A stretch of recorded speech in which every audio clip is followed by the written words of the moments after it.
कल से पवन सिंह का एक वीडियो बहुत ज्यादा तेजी से वायरल हो रहा है, जिसके अंदर वो एक व्यक्ति को बहुत ही बुरी तरीके से नीचे भगाते हुए नजर आते हैं।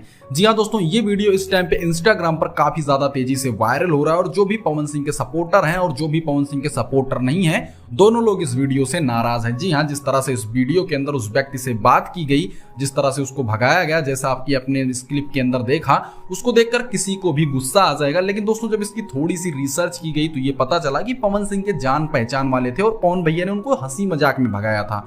लेकिन दोस्तों, सबसे ज्यादा दुख की बात यह है कि आप कितना भी हंसी मजाक कीजिए, लेकिन एक बंद कमरे में कीजिए। वहां आप लाखों लोगों के सामने अगर किसी भी व्यक्ति को इस तरह से डांटते हैं तो भले ही वो व्यक्ति सामने से मुस्कुराता है, लेकिन अंदर से उसको बहुत ज्यादा बुरा लगता है। तो मेरे ख्याल से पवन भैया को ऐसा नहीं करना चाहिए था। आपकी क्या राय है, हमको कमेंट जरूर कीजिएगा।